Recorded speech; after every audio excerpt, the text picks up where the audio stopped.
Today on the Sean and Bo Show, some things just never change. Like Philly fans, for example, who made off with someone's prosthetic leg on Sunday night. And my Dallas Cowboys get a big win Sunday against the Seattle Seahawks. And one Cowboy celebrates by shoplifting. Plus, we continue to not acknowledge that baseball exists, and Todd Gurley and Jameis Winston are embroiled in a big old autograph scandal. It's all coming up on the Sean and Bo Show.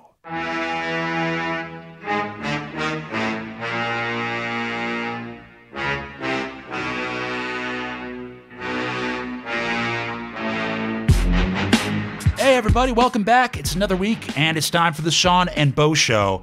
And Bo, you know, we've been telling people, follow us on Twitter, follow the show on Twitter, at Sean and Bo Show, and finally someone listened.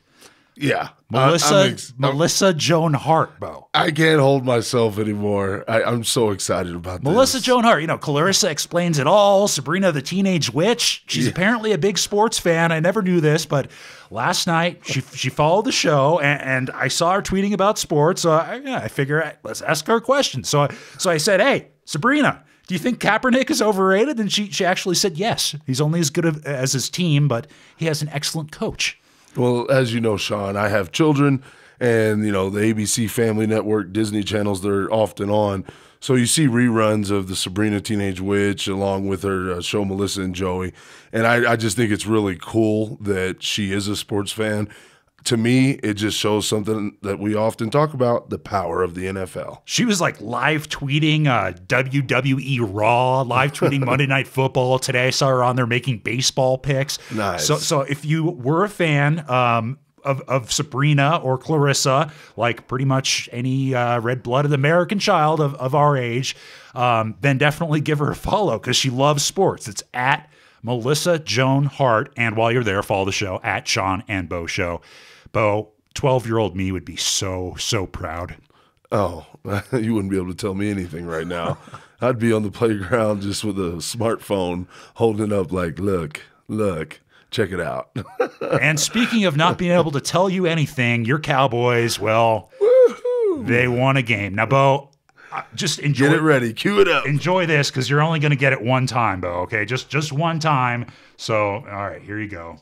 How about them Cowboys? Yeah! Oh, man. Sounds so glorious, Sean. You know, I was like a child on Christmas Eve awaiting that game. You know, I woke up that morning, had a good breakfast. You know, whenever you're a fan, you want to make sure you get a balanced meal before you watch a game like that. You might be able to comment on something like this, Sean. You may have experienced this when you guys had your 8-0 run a year ago. You know, I'm not undefeated, but we're 5-1, and we just beat the reigning Super Bowl champs. Now, for our listeners out there, please excuse me. You know, Bo seems to think people want to hear about this. I'm going to indulge him for one Cowboys segment. So we're going to start off with what exactly does this victory mean? And in terms of the sports books, quite a bit. Now, the Cowboys started off with preseason odds to win the Super Bowl of 30-1. Following their upset defeating Seattle, they are now 12-1 to win the Super Bowl. So I have to ask, do the Cowboys have an actual chance, or do Vegas sports books just love taking Dallas Cowboy fans' money? Yeah. Why not both? They have a really good chance. It's right now, you know, I don't want to get caught up in that right off the bat. I just want to get in my time machine. I want to go back, you know, 3-4 months ago. I don't have a lot of friends, people. I just have Sean and then the guys I watch football with because I'm a family man and I'm a football coach, you know. I don't have time to be hanging out in dive bars and meeting new people. But I remember Sean coming to you, coming to some other friends, texting some other people and saying, hey, the Cowboys are 50-1 long shot. How about everybody throw some money in the pot? This would be a good idea. Now look at us. See, if you guys would have listened to me, you'd already be picking out homes. Just because the Seahawks won the Super Bowl doesn't make that game on Sunday the actual Super Bowl. You do realize that, right? It does when you have money on it, and it does when you're a fan. And that's the only thing that matters, Sean. I got the blinders on. I got my Cowboys hat with the Miller Lite on each end, and I'm drinking through the tube I'm a fan right now. You're drinking something, but I think it's the Kool-Aid. No. There's plenty of time for Tony Romo to let you down like he does every single solitary year, Bo. You are setting yourself up for tears of disappointment. Okay. Coming back to Earth, I'll land my spaceship because that big old Cowboys space shuttle looks nice right now. I wish we could queue up if we were in one of those professional studios and I had a button where I could just hit Jimmy Johnson. How about them Cowboys? I'd wear it out right now. I'd just be beating that button up. Fine. Oh, there we go, Jimmy. Thank you. This is unbearable. People, you don't know the pain that I'm going through right now sitting across from Bo. The biggest problem, Sean, if you've been paying attention to the news, Doug Free, fractured right foot, out 3 to 4 weeks. He has a 77-game playing streak right now that's in jeopardy. You know, it's going to fall, obviously, if he's going to be out for 3 to 4 weeks. But that's a guy that's been steady in that huddle. I want to see how they get past this. Obviously, a ton of NFL teams are dealing with huge injuries around the league. Offensive line to the Cowboys right now, leading in rushing. Are we really doing a Cowboys injury report? This is going to be serious. So if you asked me before I got off on my little tangent there, how I felt moving forward after this game, because no, it isn't the Super Bowl. I didn't ask you. I told you that Tony Romo will let you down. It's not about Romo. There was not a question mark there. He has a running game now. He has a defense. He can rely on a team.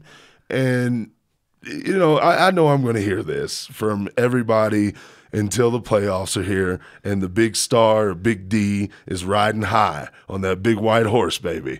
Get ready.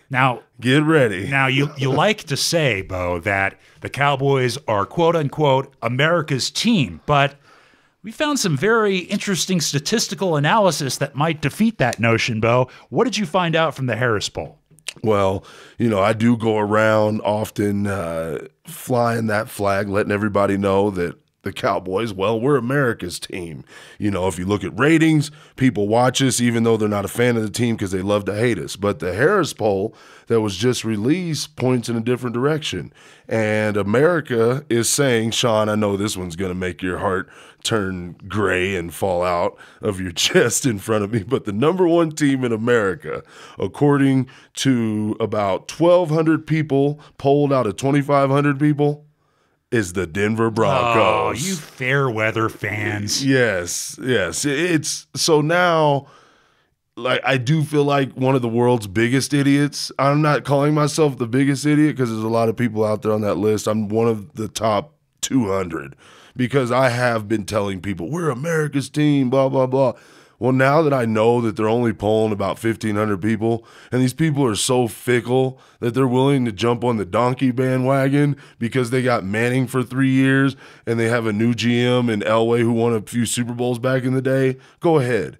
Go wear your orange jerseys. I don't need you anymore because we're back, baby. Hey, we're 5-1. Speaking of fair weather fans, I might have tweeted about this, but have you seen that stupid commercial that they play during games? I think it's for like NFL Shop or something like that, where it's like a family and they start off as fans of one team. Can't stand that commercial. That is an entire family of fair weather fans. I can't, it's okay nowadays. I talk to children about this, Sean. I work around kids. I'm a teacher. We try to explain to them, well, who is your favorite team? Well, I like this team and I like that team. And I'm like, no, that's not okay. Because I just think fair weather fans are the same people that you don't want to be on a ship with when it's sinking. Those aren't the people. I want to be on the ship with the guy who was at the Raiders games, who was... you might not. I don't know about stabbed. that. He's probably the reason the ship's going down. I take that back. I want to be on the ship with the creamsicle fans. Those are real fans. Those poor people. Yeah. If you can endure that, you can endure the what's going to happen when a ship goes down. I'm pretty sure it's not pleasant. Now, following the big victory there over the Seahawks, Jerry Jones... See, I don't even know why he was asked this because it makes no sense in context, but he was asked about Johnny Manziel and, more about why he didn't take him in the NFL draft, to which old Jerry had to say, quote, well, I don't know how that's relevant. I'm really not so sure I'm ready to admit a misthought. It is not relevant, and I really have had some very stern, succinct instructions not to mention Johnny anymore from people who count. Let me put it like that. Now, who the hell is Jerry Jones answering to? Okay, so before we jump all over the people that count, for Harris poll, who are you polling? Because I have to answer these questions. Look at this. Look how Sean attacks me, America. I'm over here enjoying this win. We know his teams only got 2 coming off a bye week, and they got to play the Chargers, but we're not there yet in the show. We'll get to that later on. I have to field questions regarding Johnny Manziel, a quarterback of another team, a draft pick that fell through, and my team supposedly the number 4 team in America. Whatever. You can take this poll, Harris, and eat it. I'm not even going to say shove it, because apparently Melissa Joan Hart may be checking out the show and she has kids. You watch your mouth around Melissa. She's my friend, Bo. Yeah, I'm sorry. I apologize. But, okay. I think that the people that told him that he's answering to are the children, the people that told him not to draft Johnny Manziel. I think they're playing his children. Okay. When I say the children, you know who I'm talking about. Man, did you see the grandchild with the ginger hair? He has the red hair. Looks like Jason Garrett. So you think that the guy that is cleaning his glasses is telling him what not to say? It's respect. You know what it's about, Sean. You grew up in the Midwest. You had a grandfather that you would not ever dare tell him that his fly's unzipped, but you'd clean his glasses because you respected that man. It's the same thing. That is the billion-dollar throne right there. One time I wouldn't share some of my French fries, and he made me shovel coal for like an hour down in the basement. Yeah. There you go. Well, that instead of shoveling coal for Jerry, you don't get to take the rolls to the private school. Oh, man. Come on, granddad. So I just think that they're telling him to be quiet because the trade of all trades is brewing in Dallas. We need a future. You can't look at Tony Romo and say, oh, man, that guy's going to be around for half a decade. No, we got 2-3 years with him. So are you saying that the Cowboys aren't going to be picking up and acquiring Johnny Football at some point in the future? We're getting him, and we're getting him soon. I think it's coming quicker than you think. Well, you better hope, then, that Jerry Jones keeps his mouth shut, because every praise, every statement of adulation that comes out of Mr. Jones's yapper is just going to make that price go up and up and up. So that's probably what it's really about there, Bo.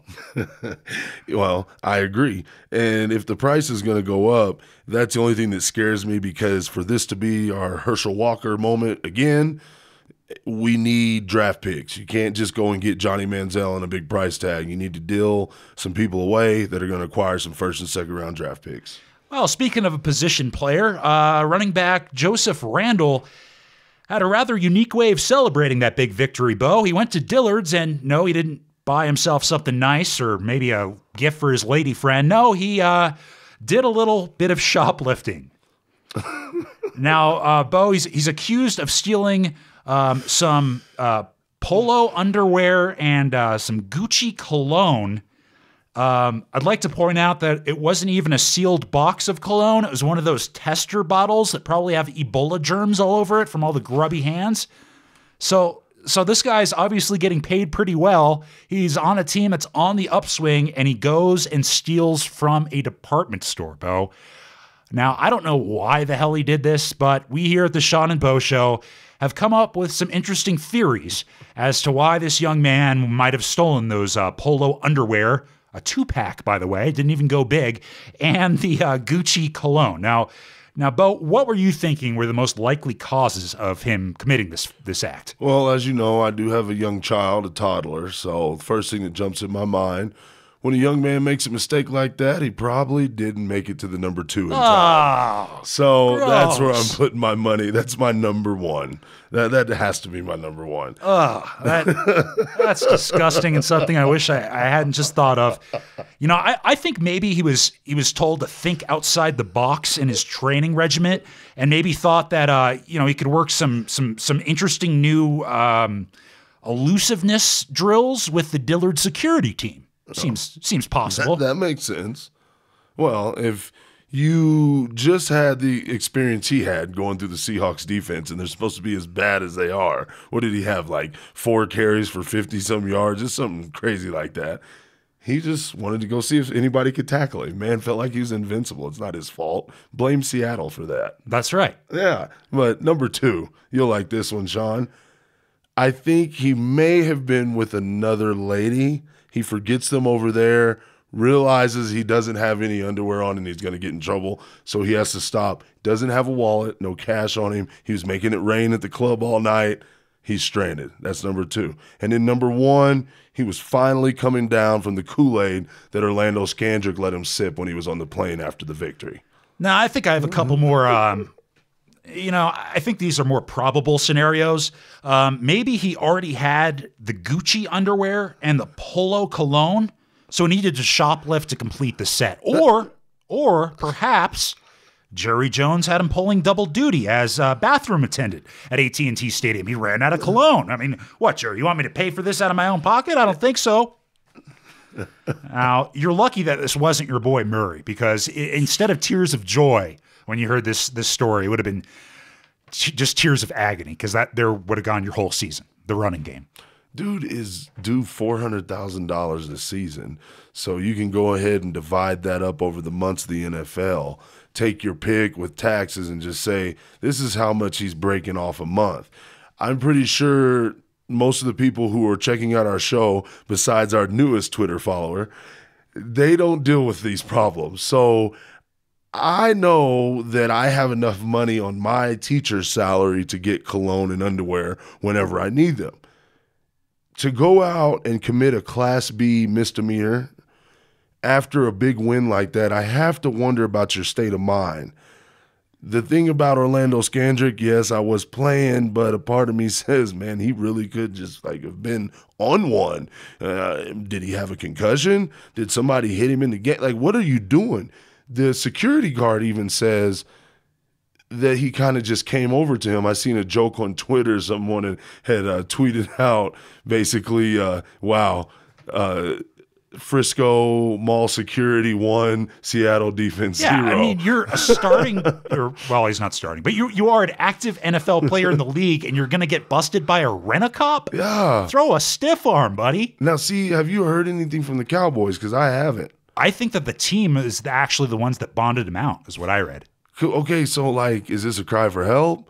Was there an issue where he's just I'll throw this all away, so he goes and commits a misdemeanor? I mean, at least steal some crab legs, something that you can enjoy. Man, I'm going out in a blaze of glory if I'm trying to send a message to Jerry Jones. I mean, that's a guy who's dealt with some real issues. If you want to get his attention, you got to do some stuff, dude.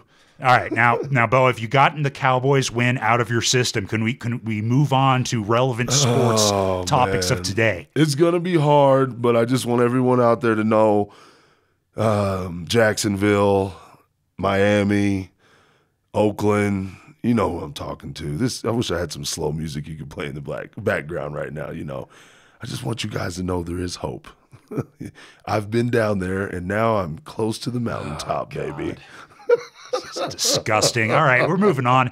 Now, one of the big kind of strange games, I don't think either one of us had this one in our picks, was the absolute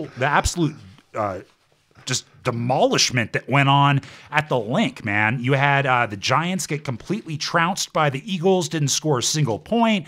We thought maybe they were gonna kick an absolutely pathetic field goal at the end of that game, not to get blanked. But that wasn't the thing that caught my eye about Philly and the Giants. It was the fact that the Philadelphia fan base just never changes. When they're not throwing batteries at Santa Claus, they are stealing a street performer's prosthetic leg before the game. I saw this on Twitter. Morgan Zallet, who's a night reporter for Philly Daily News, tweeted, quote, there was just a call on police radio for a woman at the Link who stole a man's prosthetic leg. Only description is she's in Eagles gear. Well, there's a damn shock. Then we got some more details from John Rollins, a reporter for the ABC affiliate in Philly, who tweeted out, entertainer has his prosthetic leg stolen while singing outside the Eagles game. The only thing we know is that she grabbed the leg and just ran. When you told me this story initially, I was laughing because I was thinking of It's Always Sunny in Philadelphia. I thought to myself, when I seen the episode where they're doing their kind of Green Man, a play on the Green Man suit, you're thinking like, oh, wow, the Phillies fans are going to get their day on TV. But then you're like, the light that they paint them in, you're like, okay, it's just another game, a show where they're highlighting the fact that Phillies fans are jerks. And then you tell me this story. Wow, this isn't Hollywood. This is real life. I would love, because it's public record, law enforcement, we could actually try to acquire the tape of where the police officers were working the radio and they were dealing with this. I bet it is just hilarious. They stole a what? What is that? Come again, Breaker. What did you say? Oh, my gosh. I bet this is just hilarious. They had a time with this. Now, for the actual implications of what this loss means to the Giants, well, their offensive line looked, well, absolutely terrible. And as I had already mentioned, they failed to score a single point. So what happens to NFL teams that get shut out in the regular season?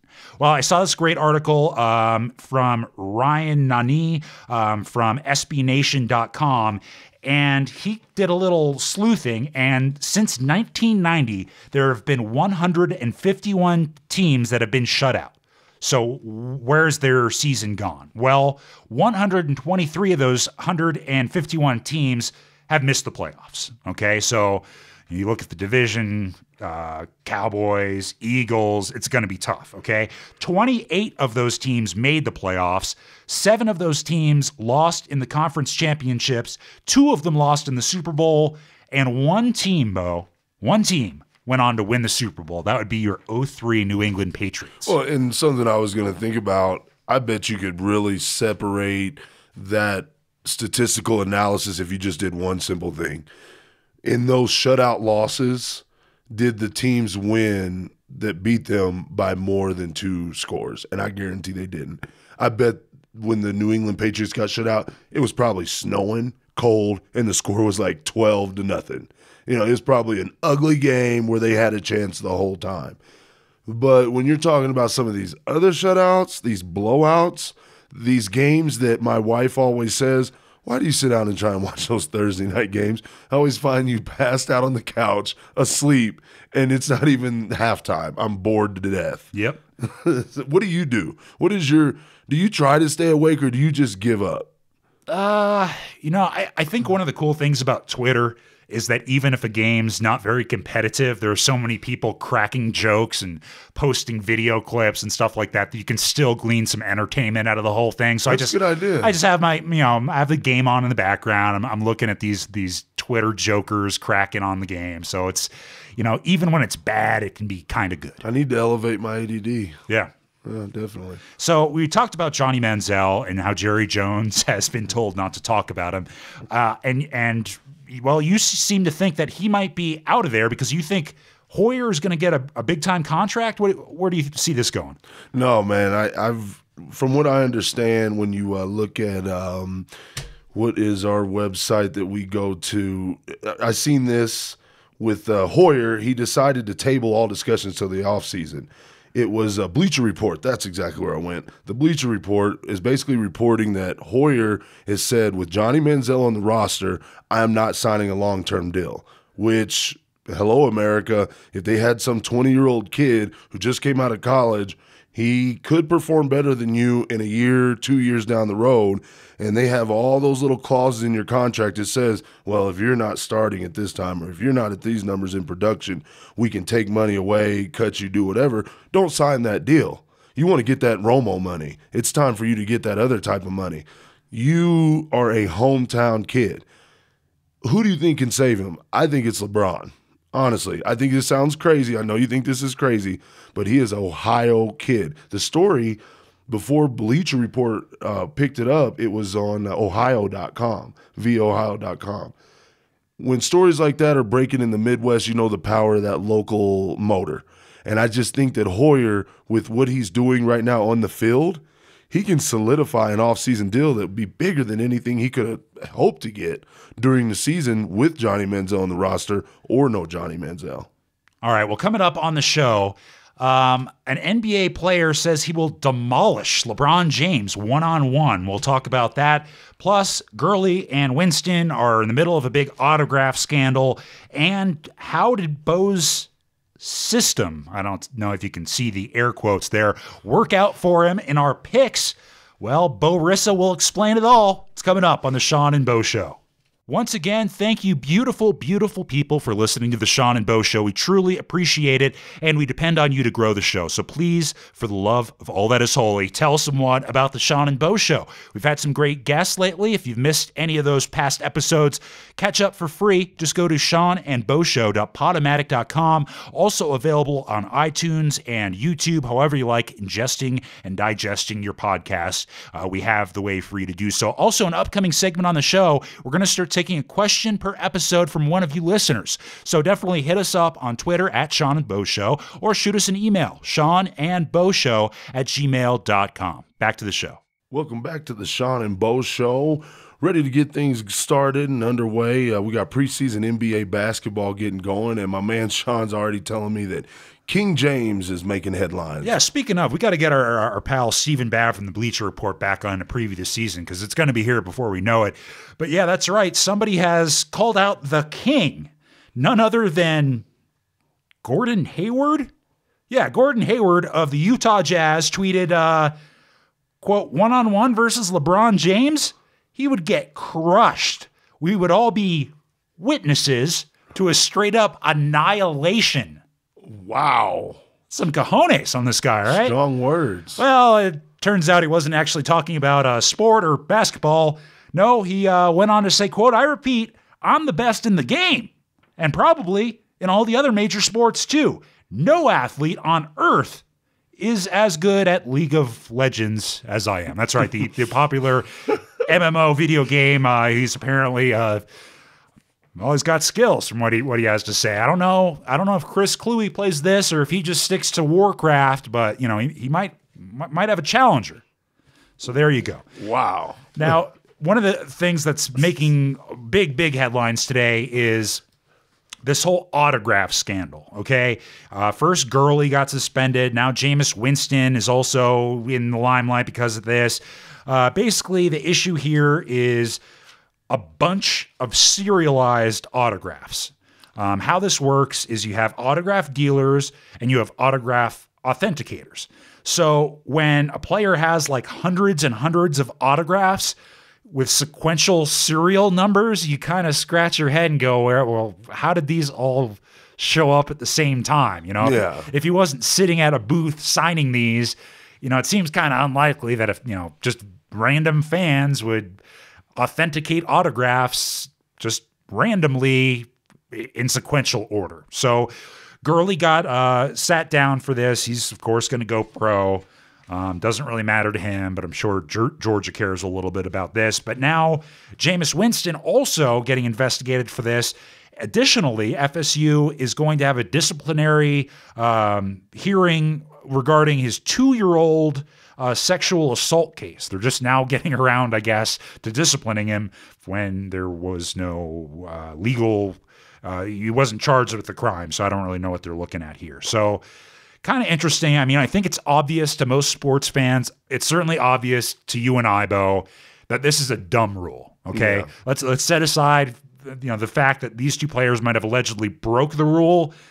It's obvious that you, as an athlete, should be able to profit from your likeness. We've talked about video games in the past. I say, hey, if you can get money for just signing your John Hancock, have at it. NCAA needs to change this. It's been suggested by other, like Dan Patrick and I think even Jim Rome are talking about this today, that like maybe the NCAA somehow gets involved in the authentication process and maybe they get a little piece of the pie and then they allow players to cash in on this, but it's a dumb rule. Yeah. You know, when I came in here, I was kind of smiling because I couldn't really tell this article that I read on ESPN if they were trying to take a shot at how silly the rule is by using the analogies along the lines with sports books, gambling, and the morals of college, big-time college football. I think it's real funny because, yeah, this essentially is just a small speck It wouldn't even register on the money that is generated from a Todd Gurley or a Jameis Winston. The machines that they are in front of, Sean, can generate more money on a Saturday or in a month than some corporations can in an entire quarter or a year. It's amazing to me that we still are looking at this little bitty thing, but that's what they do, right? That's American politics. You create a little fire over here, you make people look at it, and behind you, the other way, where all the smoke's blowing, you got guys running out with $100 bills and wheelbarrows. And that's basically what's going on with college athletics. You pay attention to all these little bitty infractions, whether it's Johnny Manziel, Todd Gurley, Jameis Winston, and there are a ton of guys that are getting rich off of this, whether it's sports books or commissioners or NCAA presidents. Well, as your boy Randle on the Cowboys demonstrated perfectly, just because you're getting paid doesn't mean you're still not going to do stupid stuff. So maybe if Jameis Winston is getting paid for autographs, well, he's probably still going to steal some crab legs, Bo. Yeah. He's still going to do some dumb things. And, about that hearing that Jameis Winston is, in the midst of right now, it's an interesting thing I saw in the Huffington Post, Sean. There's a ton of this going on across all campuses. Sexual assaults up, rapes are up, and there's actually I think she's a Cal Berkeley student. She's walking around campus with the mattress that she was raped on, and she can't get anybody to hear her case. Going through the same thing that this young lady's going through at FSU, and it doesn't involve a Heisman candidate quarterback or a Heisman winning quarterback. And I just thought that was an interesting piece because I think a lot of these universities, they need to go ahead and rule, make some sort of body that governs this, because I don't know if they're protecting themselves, they're protecting the trust. Is it potential money these people can make after they get their degrees from this school?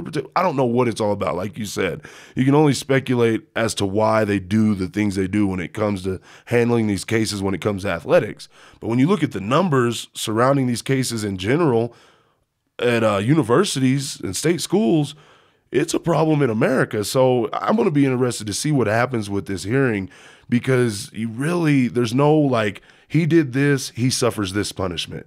This stuff is kind of in the air, up in the air as far as punishment goes.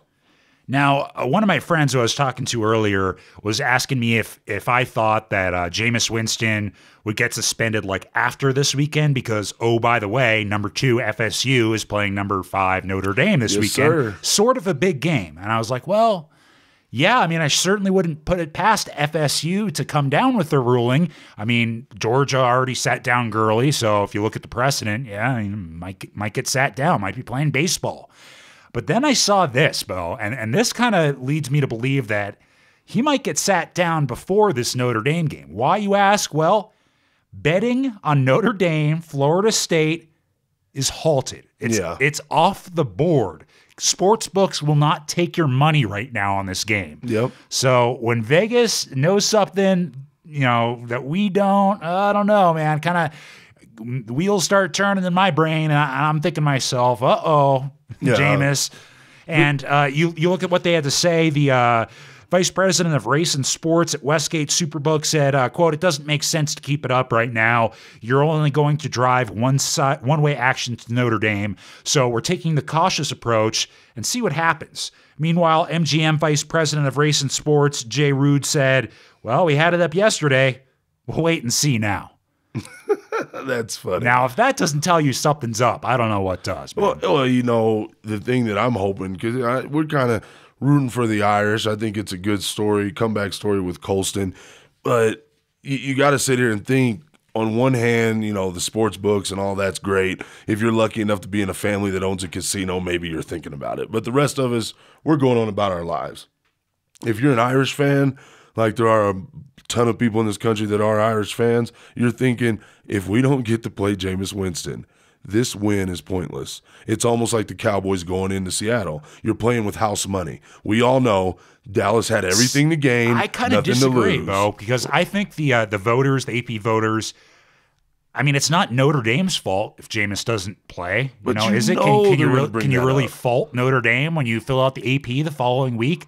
I'm not worried about the AP because, as I was just telling you off the air, I don't pay attention to the polls anymore because they're just going to make us all crazy when this committee gets together and picks the final four. But you have to sit here and say to yourself, Sean, if we don't get to play Jameis Winston, that's going to be hanging over you, that cloud, regardless if the committee, doesn't think about it or if they throw that out. You're thinking about it if you don't make that final four. Well, it will bother you. Even if he does play, I mean, just to play devil's advocate here, aren't those same people going to say, well, that locker room was pretty distracted leading up to the Notre Dame game? That's the nitpicking. That's the naysayers. That's Missouri after they get shut out because they have the one loss to Indiana, even though they may have, been lucky enough to play for an SEC title, or Georgia, or one of those schools.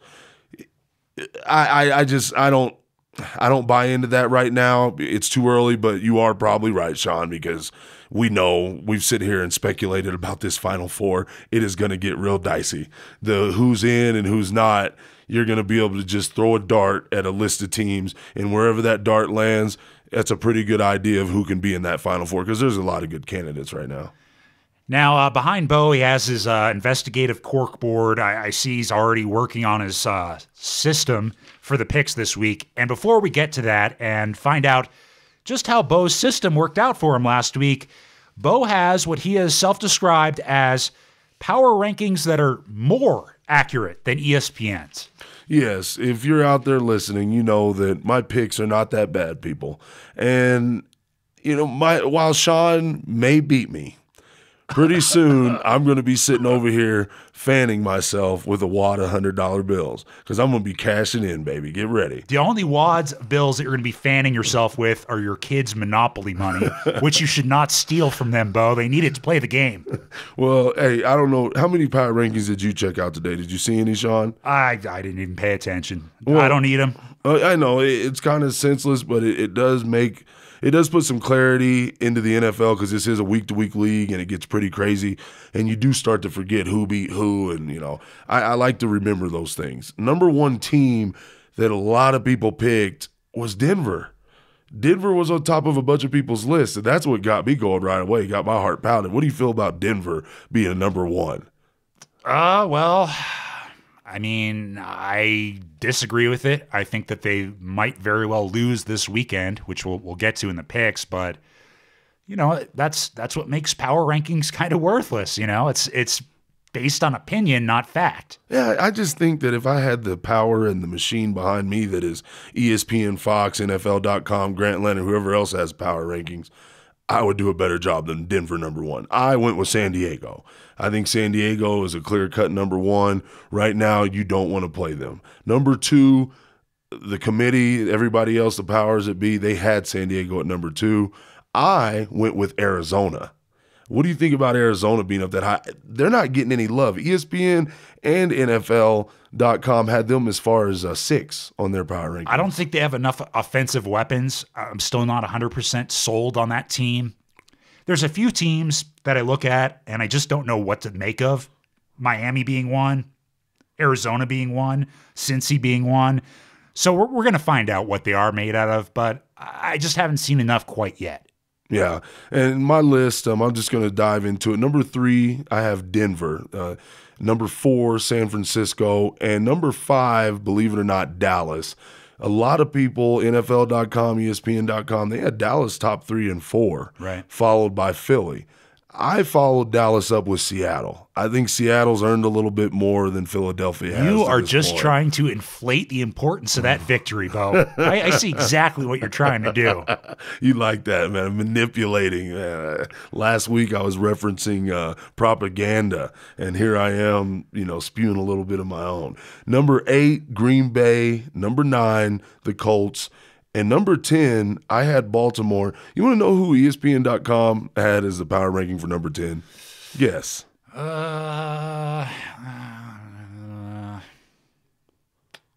Patriots. Yes, you're right. The New England hometown. We love the Red Sox, Yankees, and the Patriots. East Coast bias at work, Bo. Goodness. Turn off your TVs and quit watching all those local TV teams. You guys make me sick over there. New England gets pounded by a 2-3 team that I think's good.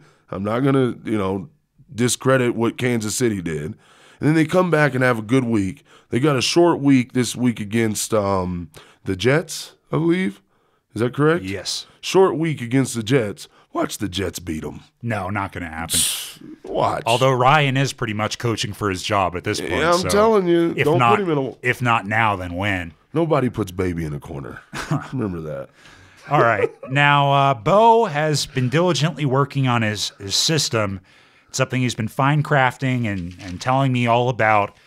So before we get to this week's NFL picks, what's that priest doing in here, Bo? How is a priest part of your damn system?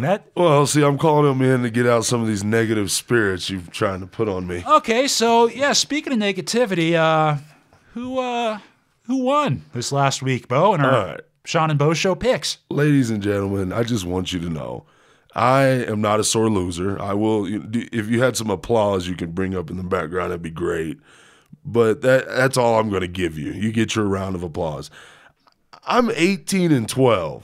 If I'm a second-year NFL coach, I'm not doing that bad. Yeah, that's pretty good. It almost sounds as good as 22-8. That's right. It's a boat race. Margin's getting wider, and Bo is not going to be able to catch me. I'm already calling it right now. Sean wins. Yeah. Sean wins. Well, at the end of these picks that I'm about to just give to you, glorious Sean and Bo Show listeners out there, which I like to call Uncle Bo's free money, I'm going to give you a parlay that is going to get you at least $1,100. Just hang on for that one. Oh, my God. Don't listen to him, people. I'm telling you, I'm not steering you wrong here. And it's another week where I am very confident about my selection. So without further ado, the Sean and Bo Show picks. Now here we go. We start with Thursday night, featuring the game that we just mentioned, New York Jets at New England. Bo, tell me you're not stupid enough to pick the New York Jets to win this game. No, I am not that dumb. Okay, I'm going to pick New England. I was about to laugh, and you would have had to complete the rest of the show by yourself because I would have been on the floor rolling around. The spread, Pats by 9.5. Patriots are definitely going to win this game.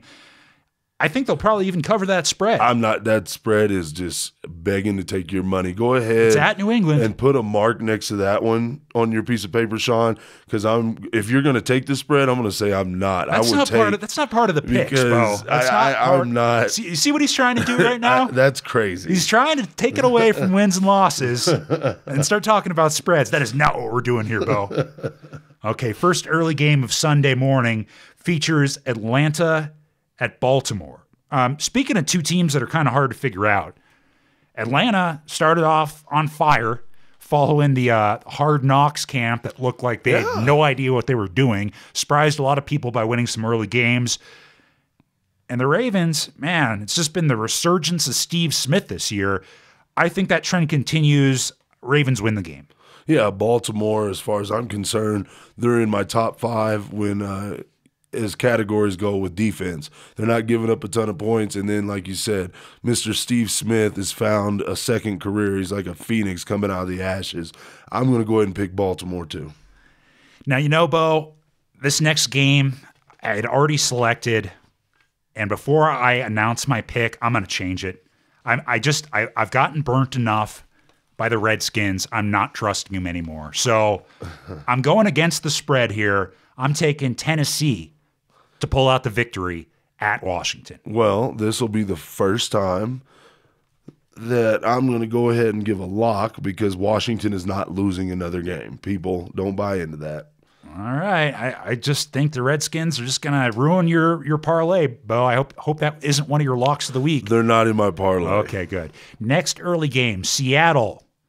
We know how they did last week. Travels to St. Louis. The team with, through 5 games, the smallest sack total in NFL history. 1 sack through 5 games. Wow. Seattle wins. Yes, I take Seattle, and it'll be interesting to see just how bad they beat them because if they are truly as good as they were last year, they come off this loss and they handle St. Louis. This isn't a 17-14 victory. This next game is a lock. Cleveland will beat Jacksonville on Sunday morning. Bo, your thoughts? Yes, this is actually a part of my parlay picks, my free money from Uncle Bo. go ahead and jump on that one. And I think they're -6. Is that what you have? Started their move to 5.5. Okay, I'd take that too. All right. Next game, this one's kind of a tough one to call, particularly when you look at the spread. It's Cincinnati at Indianapolis. Spread is Colts by 3. We know that's in the range of your typical home advantage spread. So that's telling you that Vegas isn't really too confident one way or the other. I think that spread's probably about right. I did pick Indianapolis to win that game, Bo. Oh, man, I just changed my mind again. I keep looking at this one, and I get all these visions in my head of the Texans game, and I'm thinking, which Colts team do we get? And most importantly, which Cincinnati team do we get? Because A.J. Green, his toe, that's a factor. I'm going to go with Cincinnati because I got Dalton on my list with completion percentage, and I believe that he's going to find a way to get him past Andrew Luck. Battle of the teams that live in places where it's cold. Minnesota at Buffalo. Buffalo has a new ownership. That stadium sounded like a mini Arrowhead last game. I mean, I think that fan base, I think that they're going to be in the running. They're going to be the next team trying to get that stupid Guinness Book of World Records stadium noise record. I like where the momentum is for Buffalo. I think that continues. Bills win the game. Yeah, and, not to get off on a history lesson, that's kind of scary for a Buffalo Bill to be anything near an Arrowhead, given the history. That wasn't a great thing for those guys. Yeah. So I'm going to leave that one alone. But, I want to go ahead and take Buffalo. Minnesota is just playing out for the first-round draft pick. As I mentioned, I beat Bo in the picks last week by going 11-4, but one of the teams that burned me is not going to burn me again. Next early game features the Dolphins traveling to Chicago. I went ahead and picked the Bears, even though I'm not super confident. It's another one of those close spreads, Bears by 3. I think Bears win the game. See, this is why you have to get into a system, ladies and gentlemen. Oh, God. Because when you believe in a system and your brain's telling you one thing, you just go to the system. I can't figure out if he's over there picking games or playing Yahtzee, people. Hey, it works. It's good enough to have me with a winning percentage, not a losing percentage. And I just want you guys to understand, I took Chicago a week ago when they won, and I want to do it again. So I'm going to take the Bears. The Bears. Next game. This one's probably one of the better early games of the week. I hope it's on TV here. Saints travel to Detroit. I believe Detroit currently has the fewest points allowed of any NFL team. Defense is playing off the chain. Take Detroit. I'm going to have to hide my list. Did you guys hear that? Did he just reference one of Bo's top 5 reasons? We're going to have to do a replay on that. But, of course, you go with Detroit. Even though Drew Brees does make my list in one aspect, what did I tell you last week, ladies and gentlemen? They stink. The Steelers stink, and so do the Saints. Don't ever bet on them. Don't count on them. They're horrible. Yeah, they did cost me $20, damn it. All right, final early game. Carolina, the defense that is carrying a team, travels to Lambeau to play the Packers. I'm going to say Packers. And by the way, doesn't Luke Kuechly look like somebody that's probably shoved at least a dozen nerds in lockers in his day? He just has that look like he's just going to burst through the doors of the chess club and throw a dork in a trash can or something like that. He's on somebody's list, like on Billy Madison. He's that guy. Packers win that game, Bo. I'm going with Carolina. Huh. Carolina hasn't really let me down this year. I don't know. I mean, the one thing I'll say about the Packers is that Aaron Rodgers he's just balling right now. I mean, you look at like a team like the Broncos and those ugly, wobbly duck passes of Manning's. Mm-hmm. That's like the anti-Aaron Rodgers. That guy is absolutely at the height of his career right now. So you have Carolina. I've got Green Bay. I'm going to win that one. All right, now this one is the tough one for me, Bo. As you know, my Chiefs had a bye week, so it wasn't really too much of a factor. But this time, the Chiefs, hot off that bye week, have to travel to San Diego, your, what was it, number 1 power rank team? Yes, sir. Look, Two things here. Now, before you say that I'm crazy and I'm just picking my team, Bo, okay, I want you to consider these two things. One, they're coming off a bye week. What have the Chiefs' big problem been? Injuries. So now you're going to get Pro Bowl safety Eric Berry back. Of course, we're not going to get any of the players that rupture their Achilles back, but I think you're just going to have a more energized group. Two, Andy Reid is awesome coming off of bye weeks. I think he's only lost 2 games following a bye week in his entire coaching tenure. Chiefs win. It's an upset. I'm going to annoy the hell out of Bo by calling him and texting him a million times when this happens. The Chiefs win. This is a tough one for me. Obviously, both of these teams are on my list. They're well-coached teams. They are both teams that have dealt with things off the field, whether it's injuries, players having family issues, and they've overcome those issues. I look at this game, and I have to say San Diego. They're number 1 on my power ranking. Even though my judgment's telling me Andy Reid is like 18-1 coming off of bye weeks, you don't bet against a coach. I played for Rocky Long, and he never lost on bye weeks, and guess what? We never lost on bye weeks. I just always used to think, how does he affect us as a player? When you play for a guy that doesn't lose after a bye week, you understand. I'll contradict what I just said, though, and that stat, that whole they never lose after a bye week. It's one of those stats that's only true until it isn't true. You know what I mean? Yeah. Like it doesn't. I think it is a big deal if you can always keep it under 3. If you have not lost more than 3 games coming off a bye week, then you are a serious dude coming off a bye week, because all it shows is that you don't treat your bye week as time off. Your bye week practices are the same as any other practice. Now, that being said, when you are dealing with a lot of injuries, it is hard to conduct good bye week practices.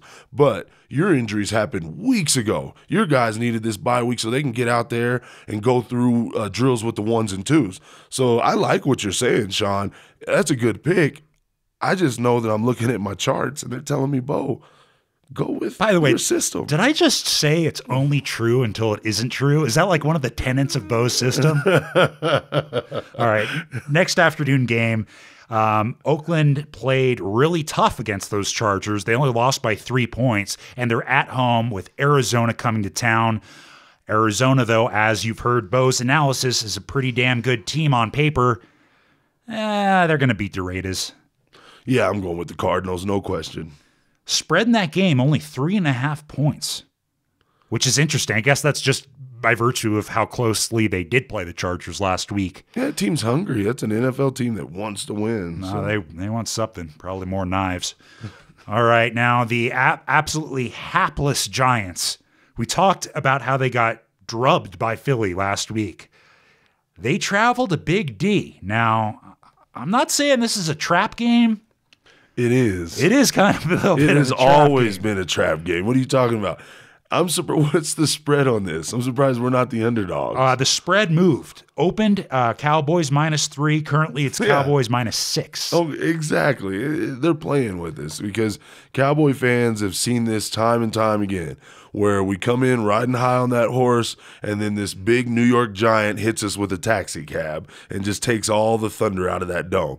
AT&T Stadium has been so quiet when the Giants have been kicking us up and down the field before with a winning record, and they're coming off some type of loss like they just experienced. I'm going into this game the same way that we went into the Seattle game. There's no guarantees. But because and that's actually a good point, too. It's like, you know, that Dallas was game planning so hard for that Seattle game. Yes. And you weren't, even though, like I said, they were playing with house money. You go into the Seattle game playing with house money. Now you go into a game where, that rear end is going to tighten up a little bit because we're big bad Dallas now. We're not just Dallas, we're big bad Dallas. We're supposed to beat the Giants because we're worried about Philly. This is a whole new ball game for them. These players have not been in this light for a while. And I don't think any of them have experienced this as pros.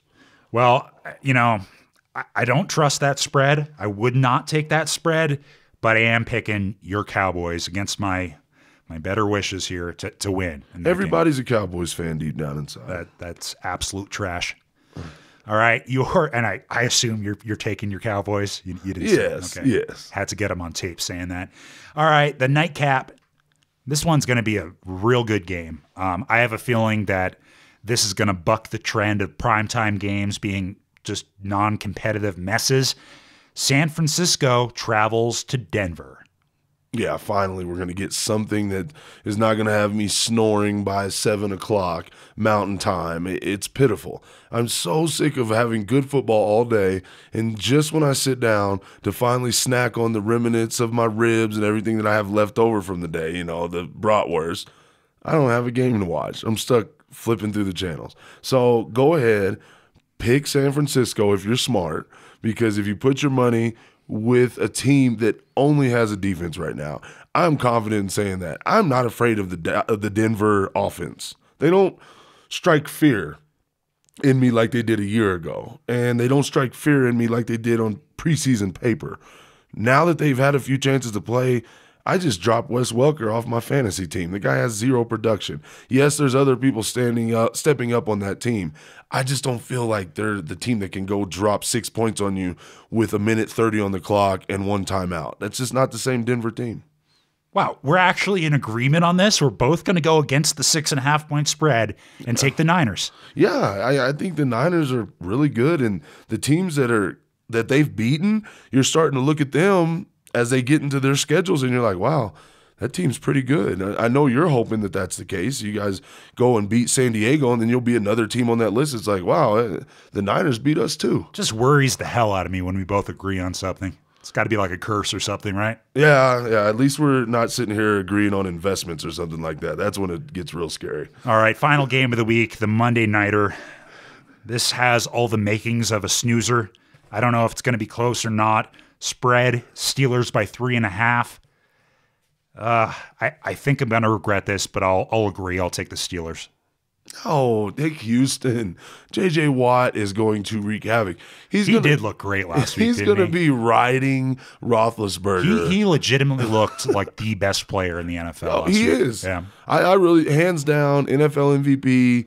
He needs to win it more than once. He needs to get it a few times in his hand. The guy works hard. He's got a good message. And if the NFL wants to talk about role models and all that good stuff, let this guy have his time. He's earned it.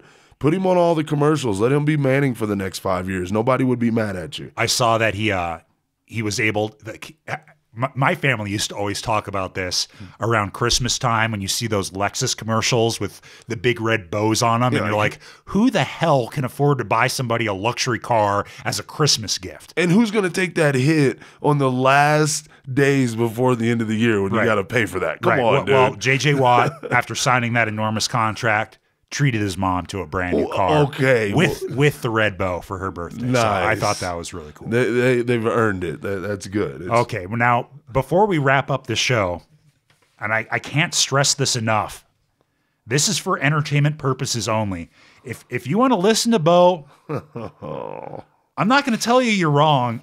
I'm just going to tell you that you better have some expendable income. Listen. Because Bo has a parlay for you. Ladies and gentlemen, if you grew up where I'm from, you know that you always take your picks from somebody that drives a 2000 Suzuki Esteem.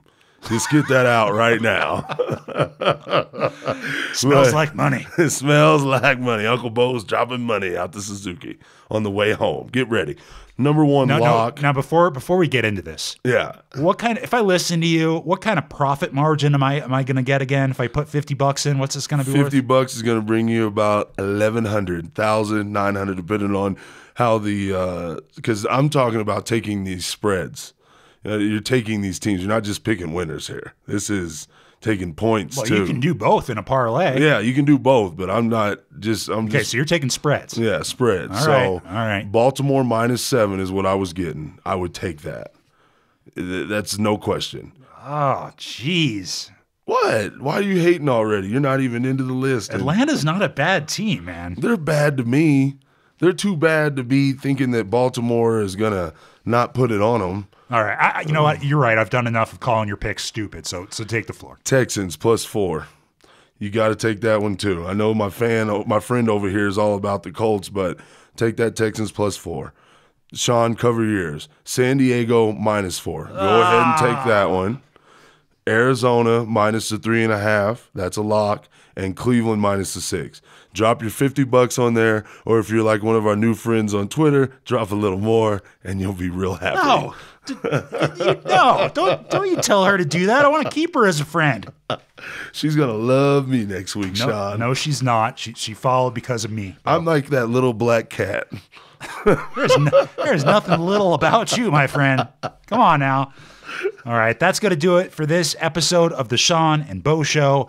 So until next week, I'm Sean O'Donnell along with my co-host Bo Greer, reminding you, tip your pizza man.